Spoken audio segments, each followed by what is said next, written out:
So we're going to be having a look today at this little TomTom. So this is a TomTom 1, 3rd edition, with 512 megabytes of RAM, which means it is only capable of holding maps for the UK.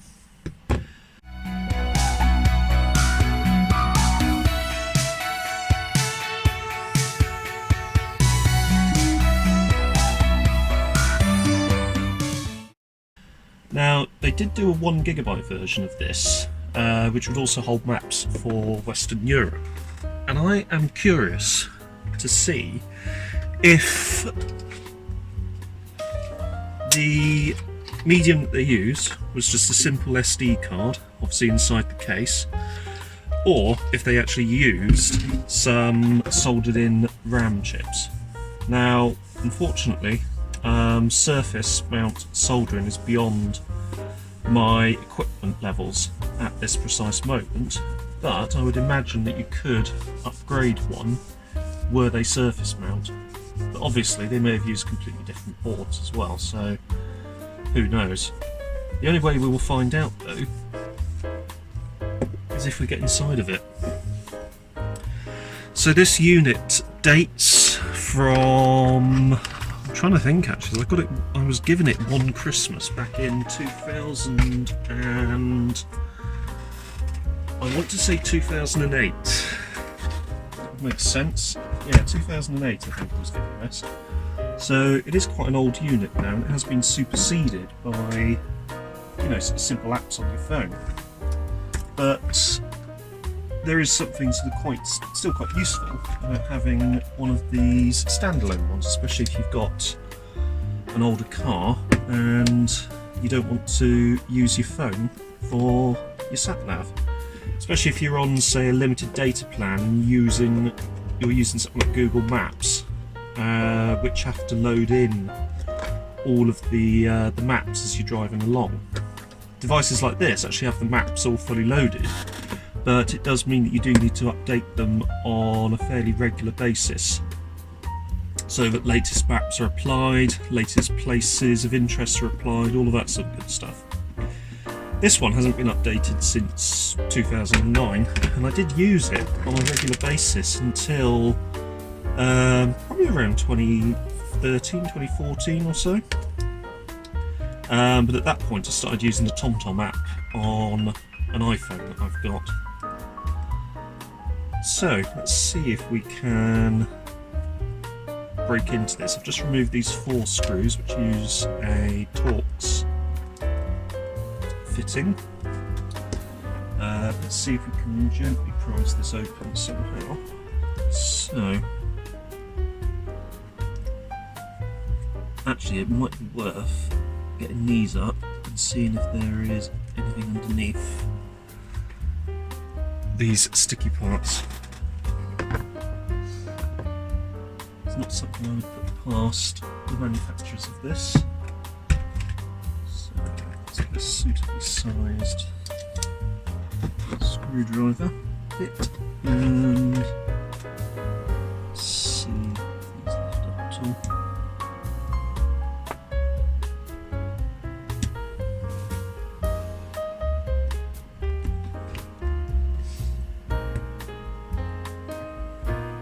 So they do lift up, and nothing under that one. So I'll put that back down. I'm going to assume it's the same in this one, judging by the fact that I'm pressing down and it's not going and indenting in any way. So let's see if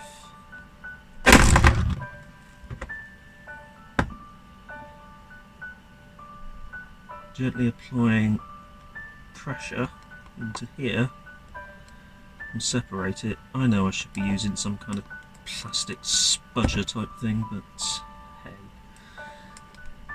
this is just a bit of fun really. There's no loss if I destroy this, and things like that I can easily sand out if I wanted to, or emery paper out, wet and dry out, however you want to call it. It's also possible that it slides up and this slides back, which 100% convinced it does, judging by the way it's laid out. Right, give me a few moments and I'll see if I can get into this. So it was actually surprisingly simple to get it apart. It is pretty much clipped in place, and you then have a couple of connectors. One is for the speaker, the other one is for this little battery, which it's actually a good idea to check this. It doesn't appear to have swollen at all, so that's always a good sign. And then this is the board itself. So we've got a couple of shielded components that you can see here. So what we will do is we will undo these, and then we'll take a look and see what we have on the other side. So for this one, we need got a small Torx bit. It's either going to be this one or this size, I think. So this one is the correct size. That one is a T6 or 50mm. So we do have a couple of T6s. There we go. And the board should lift up at this point. There we go. So it'll probably be connected by, yeah, it is as I thought, it is a ribbon cable. And you can have a look at how it's set up. So there are no user upgradable parts inside. So you have, quite literally, shielding over the major components. There is this ribbon cable that goes to the LCD front panel, and that's your lot really. So you could, theoretically, if you had the soldering facilities, unsolder these and have a look underneath them, see what secrets they indeed hold. Do you know what, let's see if I can do that by, see if it's one of those prise off ones, because it's got these little indents on the side, and sometimes when you see those on these tins like this, it means that they do prise up, like that one. And that actually uncovers the processor. That's rather cool. It's using a Samsung branded ARM CPU, as you can see there. That is, I'm not sure of the number, what core it represents ARM wise, but that is an S3C2412XL26 0732. This next to it, I think, is probably the little RAM chip. That is an SEC734BN75. And then there's this one, which also might pop off if I tease it gently. Let's see if it will. Yeah, that one does. Then you have a tiny little chip under there, which is a Hammerhead PM B2520V10.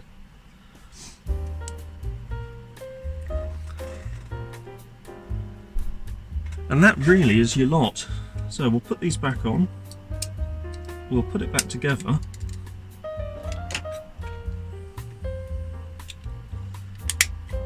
and we will see if it still powers up. That's, I'll be honest with you, that's something I haven't actually tried for a number of years, so it would be interesting to see if it still powers up and if it actually still works. So let's pop this in to here and here.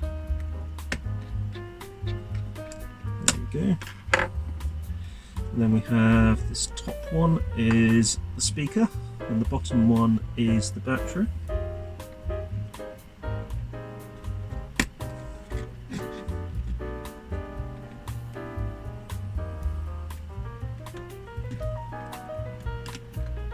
we go.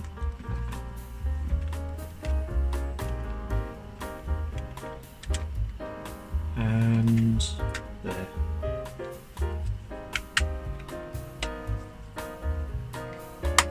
And it clips back together. And then we have the 4 screws to go in, like so.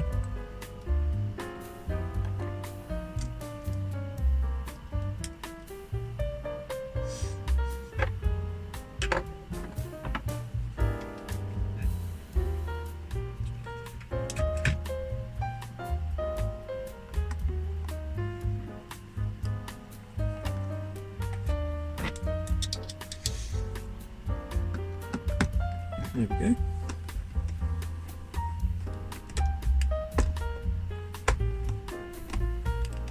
One. There's 2. There's 1 on the floor.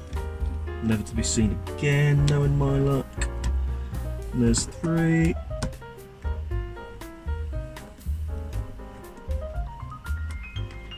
And will I ever find the one that's fallen on the floor? Yes, I will. That's a miracle. Normally these things like to disappear and never return. So, and that's not even the that's not even the right screw. That's got a Phillips steel crosshead. So, have you gone missing forever? And that would be affirmative.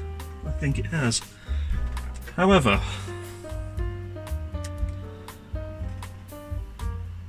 the saying goes, God doesn't close a door without opening a window. Here is my window in replacement of my door. So, will it power on? Well, obviously it won't, because it has been out of charge for many years. This, incidentally, is the car charger for it. Tiny little 2-amp fuse there. TomTom branded. I don't have a cigar lighter to hand, so let's see if I've got something that will plug into it. It uses the large mini USB. Oh, there's a green light.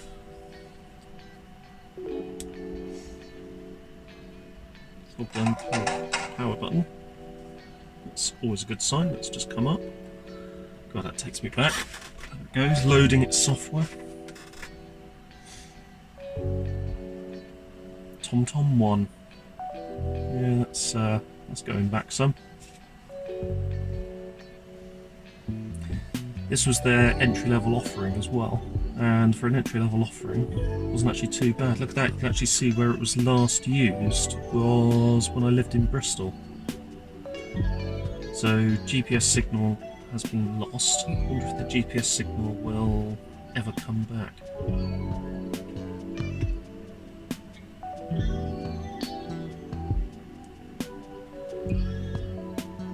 So I'm indoors at the moment. GPS aerial, I think, is at the top here. That was the little thing that was right at the top of the circuit board.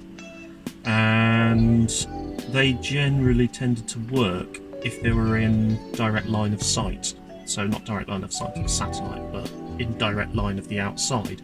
Because I'm in the garage, it probably won't work. Yes, it seems to suggest there's no signal. So let's see if we can get into some kind of menu. That's just turned it off. I do remember these were touch sensitive. I'm pretty sure they were.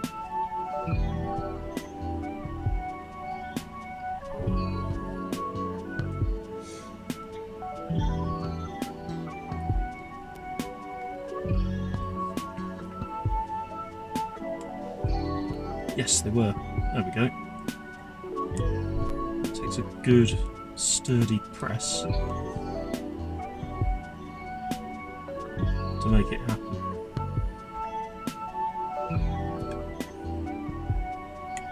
Yeah, poor GPS reception. Are you inside a building? Yes, I am. Change preferences.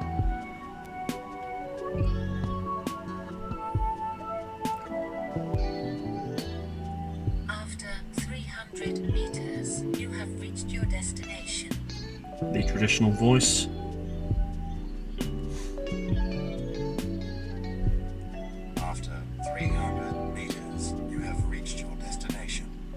the other traditional voice option. After 1/4 mile, you have reached your destination. That's okay. After 300 meters, you have reached. After 300 meters, you have reached your. After 300 meters, you have reached your. After 300 meters, you have reached your. After 300 meters, you have reached your. After 300 meters, you have reached your. After 300 meters, you have reached your destination. After 300 meters, you have reached your destination. I didn't realise there were so many options. That seems to be all the built-in options. Safety cameras. It does seem to have safety cameras built in. They will be way out of date now. Turn on 2D display, which just makes the display flat rather than more sort of three-dimensional. Manage maps. So there's only one map in there, United Kingdom and Republic of Ireland.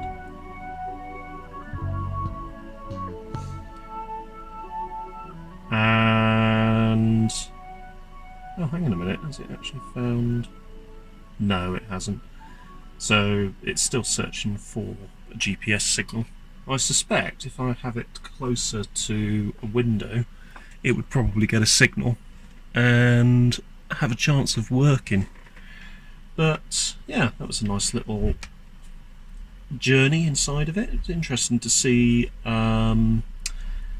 that it actually uses separate RAM chips that need to be soldered on. So there's no easy swappability, which is a bit of a shame, but you know, that's why they can sell two different options and make a profit on both. Anyway, that for the moment is all we have time for. I would like to thank you very much for watching, and I'll see you in the next one.